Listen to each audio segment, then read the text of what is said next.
కూటమి ప్రభుత్వంలో మహిళలకి రక్షణ లేదు, చిన్నపిల్లలకి రక్షణ లేదు, రైతులకి బీమా లేదు, ఉద్యోగులకి బీమా లేదు, చదువుకునే పిల్లలకి ఫీ రీయింబర్స్మెంట్లు లేవు, ఆరోగ్య వ్యవస్థ బాలేదు. వీటన్నిటితో పాటు ఈ రోజున దేవుడికి కూడా కూటమి పాలనలో రక్షణ కరువైంది. మనందరం కూడా ఎన్నోసార్లు అలిపిరి మెట్ల మార్గం గుండా స్వామివారి దర్శనం చేసుకుని ఉంటాం కాలినడకను వెళ్లి. ఆ టైంలో మనకి ఆంజనేయ స్వామి విగ్రహం కనబడుతుంది. అక్కడ దండం పెట్టుకుని ఇంకా మన నడక దారి ముందుకి ధైర్యంగా కొనసాగిస్తుంటారు భక్తులందరూ కూడా. అలా ఎంతో నమ్మకమైనటువంటి 60 ఏళ్ల చరిత్ర కలిగినటువంటి ఆ పురాతన విగ్రహం ఈ రోజున కూటమి ప్రభుత్వ పాలనలో గౌరవ టీటీడీ చైర్మన్ బిఆర్ నాయుడు గారు చైర్మన్ గా ఉన్న సమయంలో ఈ రోజు తిరుమల క్షేత్ర పాలకుడి విగ్రహం ఆ క్షేత్రంలోనే చోరీకి గురైంది. క్షేత్రపాలకుడు అంటే మీ అందరికి తెలిసే ఉంటుందిగా, ఆ క్షేత్రాన్ని రక్షిస్తూ ఉంటాడనమాట. ఆయనకే ఈ రోజు రక్షణ లేదు. ఈ బిఆర్ నాయుడు గారు ఏ ముహూర్తాన చైర్మన్ పదవి తీసుకున్నారో గాని టీటీడీది, అప్పటి నుంచి టీటీడీ మొత్తం మనం ఇంతకు ముందు కని విని ఎరుగని ఎన్నో వింతలు, విడ్డూరాలు, అరాచకాలు, అన్యాయాలు అన్ని మనం కొండపైన చూస్తూ ఉన్నాం. ముందుగా ఎన్ని గోవులు చనిపోయాయో మనందరికీ తెలుసు. ఇదే ఒక పెద్ద అశుభం అసలు మనకి. ఎన్ని గోవులు చనిపోయాయండి ఆయన చైర్మన్ గా ఉన్న టైంలో. అలాగే కొండపై మాంసాహారం, మద్యం విచ్చలవిడిగా దొరుకుతుండడం, గంజాయితో బ్యాచ్లు కొట్టుకోవడం, ఇక పోనీ దర్శనాల విషయంలో ఏమైనా కాస్త జాగ్రత్తగా వ్యవహరిస్తున్నారా అంటే అది లేదు. తొక్కిసలాటలు, భక్తులు చనిపోవడం, గాయాల పాలవడం, వీటన్నిటికీ తోడు ఈ రోజు ఆ క్షేత్రపాలకుడి విగ్రహమే చోరీకి గురవడం. అంటే ఆయన టీటీడీ చైర్మన్ పదవిని కూడా ఆయన ప్రైవేట్ ఛానల్ చైర్మన్ పదవిలా చూస్తున్నారేమో. అక్కడ ప్రైవేట్ ఛానల్ నడవాలంటే ఏం చేయాలి? దందాలు చేయాలి, బెదిరించాలి, డబ్బులు వసూలు చేయాలి, అబద్ధాలు చెప్పాలి.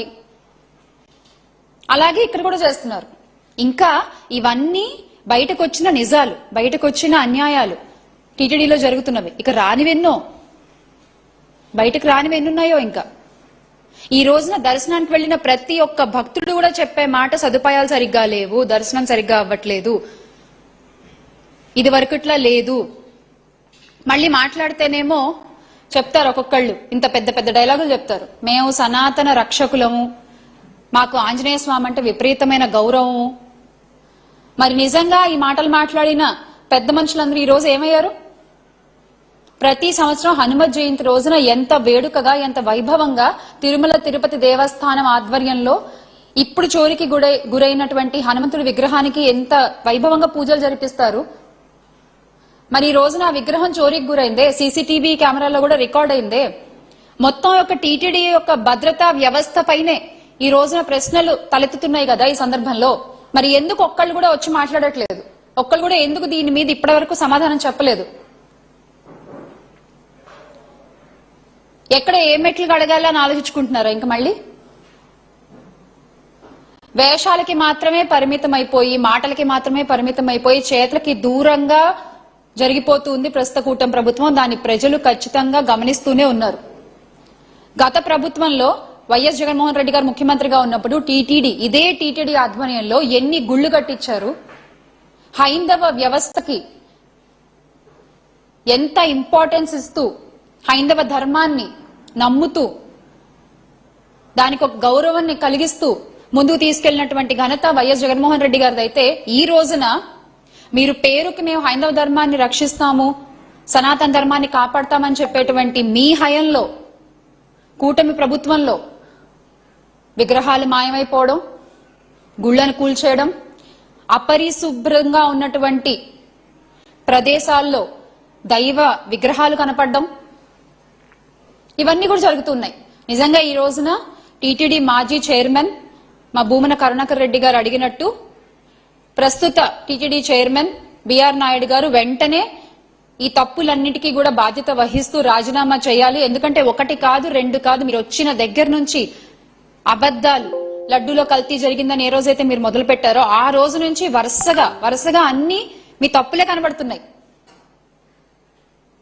దేవస్థానాల విషయంలో పరకామణి కేసు కావచ్చు, లడ్డూ కల్తీ కావచ్చు, ఇందాక మనం చెప్పుకున్నట్టు గోవులు చనిపోవడం కావచ్చు, భక్తులు ఇబ్బందులు గురవడం కావచ్చు, భక్తులు ప్రాణాలు కోల్పోవడం అనేది టీటీడీ చరిత్రలో ఎప్పుడన్నా విన్నామా అసలు మనం? పైన కొండపైన దర్శనానికి వెళ్లి చనిపోవడం అంటే అది మీ లోపం కాదా?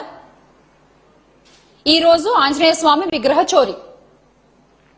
దీన్ని బట్టి అర్థం అవ్వట్లేదా ఎవరు సనాతన ధర్మాన్ని నిజంగా ఆయన పాలనలో కాపాడి సనాతన జెండా ఎంత ఎత్తున ఎగరేశారో, ఎవరు ఈ రోజున ఈ కూటమి ప్రభుత్వంలో సనాతన ధర్మాన్ని పేరుకి మాత్రమే పరిమితం చేసి ఎవరు ఆ సనాతన ధర్మాన్ని కింద పడేస్తున్నారు అనేది చూసే ప్రజలకి ఖచ్చితంగా అర్థమవుతోంది.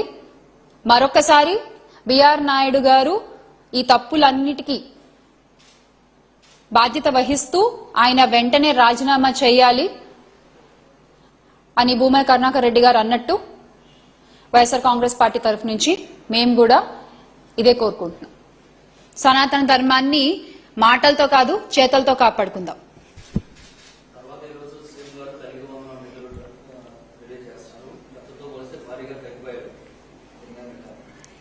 ఎన్నికల టైంలో మీకు గుర్తుండే నీకు 15,000 నీకు 15,000 నీకు 15,000 అంటూ చెప్పారు. ఆ తర్వాత అసలు మొదటి సంవత్సరం అంతా తల్లికి వందనం అనే మాటే మర్చిపోయి ఎగ్గొట్టేశారు. అంటే ఆ సంవత్సరం అంతా పిల్లల్ని స్కూల్కి పంపించకుండా ఇంట్లో ఉంచుకోవాలా? పోనీ తర్వాత సంవత్సరం ఏదో అరాకొరగా నిధులు విడుదల చేశారు. ఈ రోజు ఇస్తున్నామని చెప్పుకునేటువంటిది కూడా చంద్రబాబు నాయుడు గారు చేసే ప్రతి పని ఎలా ఉంటుందంటే అరచేతిలో వైకుంఠం చూపించినట్టుగా ఉంటుంది. ఇచ్చేది ఇంత, చెప్పేది ఇంత. అది తల్లికి వందనంలోనైనా, ఈ రోజున రాష్ట్రానికి మంజూరైన నిధుల విషయంలోనైనా ఆయన చెప్పేది కొండంత చెప్తారు, చేసేది కనీసం గోరంత కూడా ఉండదు. ఈ రోజు కూడా ఆయన ఇస్తున్నటువంటి తల్లికి వందనంలో ఎంతమంది పిల్లలకు ఆ తల్లికి వందనం రాలేదు, దానికి మళ్ళీ ఏవో రిస్ట్రిక్షన్స్ పెట్టి కొన్ని కేటగిరీస్ లోనే ఇస్తామని చెప్పి కొత్త రూల్స్ ని తెర మీదకి తీసుకొచ్చి ఈ రోజున కొన్ని లక్షల మంది పిల్లలు ఈ తల్లికి వందనానికి దూరం అయిపోతున్నారు.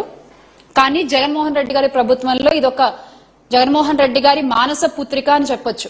పిల్లలు గవర్నమెంట్ స్కూల్ కి రావాలి, చదువుకోవాలి అని చెప్పి ఆయన పడ్డటువంటి శ్రమ, చేసినటువంటి ఆలోచనల వల్ల గవర్నమెంట్ స్కూల్స్ లో పెరిగినటువంటి అడ్మిషన్స్ ని మనం గత ప్రభుత్వంలో చూస్తే ఈ రోజున తల్లికి వందనం అంటూ చంద్రబాబు నాయుడు గారు పెట్టినటువంటి పంగనామాలు చూస్తున్నాము. తగ్గిపోయినటువంటి పిల్లల్ని చూస్తున్నాము, గవర్నమెంట్ బడుల్లో సరిగ్గా లేనటువంటి విద్యా వ్యవస్థను చూస్తున్నాం.